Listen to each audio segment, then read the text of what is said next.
So guys NIFT exam देने के examination hall से बाहर निकलने वाले बच्चों का ना एक सवाल था कि मैम CAT तो काफ़ी अच्छा गया है बट GAT में गड़बड़ हो गई। अब GAT उतना अच्छा नहीं गया है तो क्या मार्क्स आ सकते हैं, क्या एक्सपेक्टेशन हमें रखनी चाहिए, क्या लगता है कि होगा नहीं होगा, कैसे हम लोग को समझ में आएगा। सो गाइस वहाँ पर ना मैं आप लोगों को एक चीज़ कहना चाहती हूँ, हमारा 50% कैरी करता है CAT, 30% कैरी करता है GAT। अभी 20% जो आपको सिचुएशन टेस्ट में आप कवर अप करोगे, दैट्स अ डिफरेंट थिंग, ठीक है। तो बेसिकली एग्ज़ाम में आपका 80% का एग्ज़ाम हुआ था, ठीक है। अब उस 80% में से मान लो आपने 60% भी आपने गेन कर लिया, मान लो आपने CAT का 50% गेन कर लिया और GAT की अगर बात करें तो आपने अगर 20% भी गेन कर लिया या फिर 10% भी गेन कर लिया तो आपके पास 60% मार्क्स है ना। तो अगर आपने 60% मार्क्स गेन कर लिया है 100 में से तो आपको एक अच्छा, अभी भी आप एक लेवल पे हो। और वहाँ पर गाइज अगर आपका हो जाता है, अभी कट ऑफ मार्क्स क्या आता है इस साल का उस पर डिपेंड करता है बहुत ज़्यादा। And right now we need to wait for the cut off marks. जब हमारे पास कट ऑफ मार्क्स आएगा तब हमें पता चलेगा कि रिजल्ट क्या आएगी, ठीक है गाइज। एंड उसके बाद अभी आप लोग को सबसे पहले ध्यान देने की ज़रूरत है, जैसे ही पेपर्स आते हैं, जैसे ही आपके आंसर शीट बाहर आएगी ना, you just need to download it and उसके बाद ना आप चेक करो कि आप कितने पानी में हो, कितना मार्क्स आपने बनाया था, कितना मार्क्स आपका सही हुआ है नहीं हुआ है, ठीक है। आपको GAT तो पता चल जाएगा फुल्ली, आपको समझ में आ जाएगा कि हाँ इसमें कहाँ पे हमने गलत किया है, कहाँ पे नहीं किया है। तो उसके बाद अपना आप वहाँ से मार्क्स समझ सकते हो। एंड बाकी आपने जो CAT में किया है दैट यू हैव टू जज बाय योर ओन सेल्फ अभी तो, क्योंकि उसमें बहुत सारा चीज़ होता है गाइस। हमें लगता है कि हमने बहुत अच्छा मार्क्स काम किया है, लेकिन बाकी बच्चों ने क्या काम किया ना गाइस, उसके अकॉर्डिंग ही हमारा बहुत सारा मार्क्स फ्लक्चुएट करता है। मान लो अगर GAT सबका खराब गया है तो एक बेसिक लेवल पे एक एवरेज मार्किंग होगी, ठीक है। एक आपका कट ऑफ मार्क्स निकलेगा। अगर आप उस कट ऑफ मार्क्स के आसपास हो, अगर आपने थोड़ा सा भी अच्छा काम किया है तो मतलब उसके लेवल का काम किया तो आपका हो जाएगा। इसी के साथ साथ मैं वो 3 क्वेश्चन आपसे डिस्कस करने वाली हूँ जिसको आप अपनी इंडिविजुअलिटी को यूज़ करके कुछ अलग, कुछ न्यू क्रिएट कर सकते थे। तो first question was using given lines, shapes as is 1 arc, 1 curved line, slanted line, circle or bracket. You had to create things out of these, like one thing out of these 3 options. Automobile, piece of utility, weighing scale. So first question automobile, आप इस तरह से कुछ बना सकते थे इन shapes को use करके। आपको यहाँ पर गाइस आप कलर यूज़ कर सकते थे, लेकिन उस कलर्स के आपको उस शेप में फील करना था। तो उस शेप को आप किस तरह से कंटेन कर सकते थे, उस शेप से आप किस तरह से एक ऑटोमोबाइल बना सकते थे, that you had to look. मैंने यहाँ पर एक ऑप्शन क्रिएट किया आपके लिए, आप वो देख सकते हो। Second option was piece of utility. क्या क्या होता है पीस ऑफ यूटिलिटी? तो फर्स्ट थिंग, आप एक बॉटल होल्डर भी बना सकते हो, आप एक टेबल मैनेजर भी बना सकते हो। Piece of utility can be anything which is there which solves a problem, ठीक है। तो आप एनीथिंग बना सकते, कुछ भी बना सकते हो। तो मैंने यहाँ पे एक बॉटल होल्डर बनाया है which you can create using these shapes. आप इन शेप्स को 2D और 3D किसी फॉर्म में बना सकते थे एंड इन शेप्स को आप रीयूज़ भी कर सकते हैं, मतलब इसी एक ऑब्जेक्ट में ये शेप रीयूज़ भी हो सकता था। तो वो चीज़ की कोई लिमिटेशन नहीं थी, ठीक है। तो अगर आप एक सर्कल बना रहे हो तो आप उस सर्कल को 2 जगह 3 जगह यूज़ कर सकते हैं। एंड इसके बाद सेकंड क्वेश्चन पे आते हैं, draw a comic strip related to COVID-19 pandemic, create a storyline। तो बेसिकली मैंने काफ़ी सारे बच्चों को एंड काफ़ी सारे प्रीवियस वीडियोस में भी बोला था कि आप लोग को स्टोरी बोर्ड पे, स्टोरी लाइन्स पे ध्यान देने की जरूरत है। एंड COVID-19 में तो मैंने जेन्युइनली बनवाया भी था कि हाँ बनाओ कि स्टोरी बोर्ड अगर COVID-19 पे आ जाएगा तो किस तरह से बनाओगे। एंड यहाँ पर आपके पास कुछ ऑप्शंस भी दिए हुए थे जिससे आपको वो स्टोरी बोर्ड क्रिएट करना था, लाइक अकबर बीरबल, टेनाली रामा, विक्रम बेताल। ये 3 कैरेक्टर्स थे जिनको आप यूज़ करके कुछ एक नया क्रिएट कर सकते थे, ठीक है। ये 3 ऑप्शंस थे जिनको आप यूज़ कर सकते थे अपने स्टोरी बोर्ड में।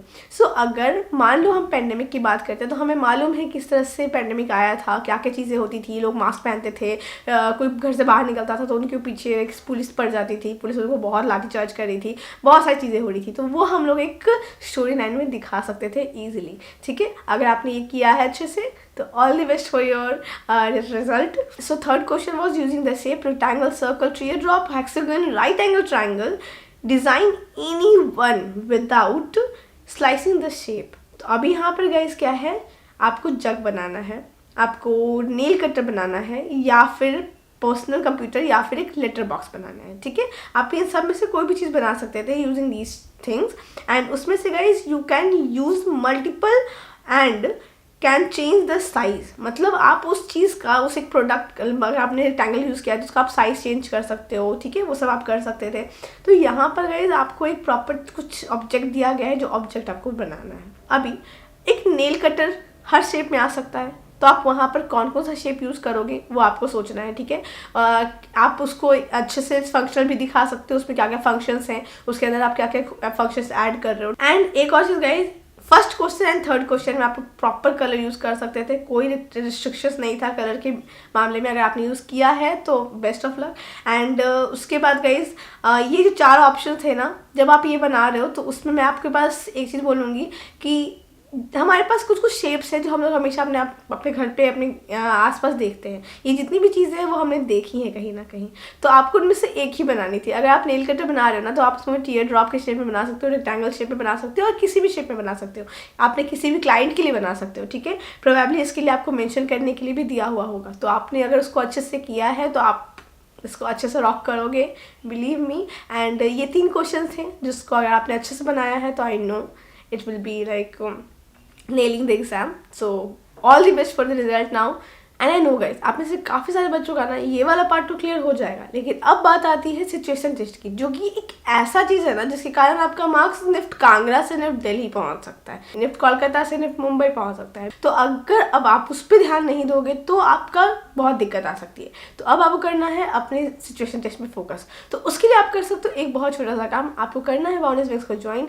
हमारी क्लास गाइज स्टार्ट होने वाली है फ्रॉम फरवरी एंड। सो अभी आपको जितने भी डिटेल्स चाहिए वो आपको डिस्क्रिप्शन बॉक्स में मिल जाएंगे, आपको कॉन्टैक्ट नंबर भी डिस्क्रिप्शन बॉक्स में मिल जाएगा, तो आप हमसे कॉन्टैक्ट कर सकते हो फॉर सिचुएशन टेस्ट। एंड जो बच्चे 2024-2025 के लिए प्रिपरेशन करना चाहते हैं उनके लिए एक छोटी सी न्यूज़ गाइड, आप ज्वाइन कर सकते हो। हमें कॉन्टैक्ट डिटेल्स सारा दिया हुआ है डिस्क्रिप्शन बॉक्स में, किस तरह से आप ज्वाइन कर सकते हो। और क्लासेस स्टार्ट होने वाली है 1 मार्च से, तो उससे पहले गाइज हमारे डेमो क्लासेस होगा अप्रॉक्स अबाउट 25 फरवरी और 28 फरवरी, तो आप उसके लिए ज्वाइन कर सकते हो। एनरोल फटाफट से कर लो for the free demo class guys. And classes बहुत इंपॉर्टेंट होने वाली है, उसमें आपको बहुत इंपॉर्टेंट एस्पेक्ट के बारे में पता चलने वाला है, तो वो फ्री डेमो क्लास बिल्कुल मिस मत करना, ठीक है। एंड हाँ गाइस, एक इंपॉर्टेंट चीज़ देखो, कुछ बच्चे हैं ना जो बहुत ज़्यादा कंफ्यूज चल रहे हैं कि मैम जब हम लोग ने एग्ज़ाम दे दिया, ठीक है, अभी क्या करना चाहिए। तो अब गाइज अब आपको एक छोटा सा काम करना है, अब आपको अपने बस सिचुएशन टेस्ट पे फोकस करना है, ठीक है। जैसा रिजल्ट आएगा, मान लो आप एकदम एज पे आपका क्रैक हो जाता है एग्ज़ाम, ठीक है, तभी भी अगर आप 20% एकदम like best of the best situation test में काम करते हो ना, then you can get a good marks. वो बहुत ज़्यादा इंपॉर्टेंट रोल प्ले करता है एग्जाम में। अगर हम लोग ये कहते हैं सिर्फ 20% ही तो है, तो ऐसा नहीं है, बहुत बड़ा परसेंटेज है गाइस वो। और उसी कारण बिलीव मी, मैं अपना इंसिडेंट बताती हूँ। जब मैं एग्जाम में गई थी तो मेरा ऐसा था ना गाइस, वहाँ पे मेरे सिचुएशन के कारण I got an IFT Delhi, and बहुत बड़ी चीज़ थी गाइस। मुझे उससे पहले स्पेक्टिकल थी मैं कि क्या होगा नहीं होगा, but just after that exam I was sure कि I am going to be in the top college. So guys वो कन्विक्शन आपको मिल जाता है जब आप एग्जामिनेशन हॉल में बैठते हैं सिचुएशन टेस्ट की, ठीक है। आपको पता चल जाता है वहाँ पे कि बाकी लोग कितने पानी में थे, आप क्या करने वाले। सबसे इंपॉर्टेंट चीज़ के लिए क्या करना है, आपको प्रिपेयर करना है। प्रिपरेशन करने के लिए आपको ज्वाइन करना है हमें ऑन दिस कॉन्टैक्ट नंबर।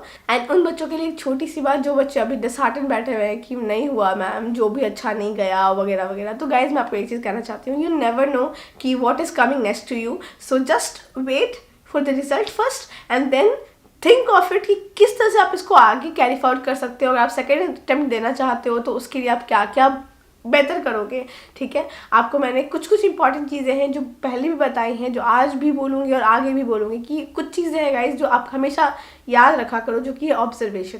हमारे लाइफ में ना अगर ऑब्जर्वेशन करें ना तो बहुत सारी चीज़ों का आंसर हमें वैसे ही मिल जाता है, ठीक है। सो वो अभी भी मत छोड़ो। एंड एक चीज़ ज़रूर कहना चाहूँगी गाइज, आप सब में से जितने भी बच्चों को ना इस जर्नी में हमारे से इतना सा भी हेल्प हो पाया, उन सबको thank you so much to bring us in your journey, to make us a part of it। and बस गाइस इसी तरह से मेहनत करते रहो। जो बच्चे आने वाले हैं उन सबको वो वीडियो शेयर करो। अगर आप किसी जूनियर को जानते हो तो उनको बताओ कि हाँ लाइक कोई भी वीडियो अगर आपको हेल्प किया है तो उनके साथ शेयर करो। And I will bringing more new and good works to you guys. And thank you so much again, मिलते हैं जल्दी। All the best.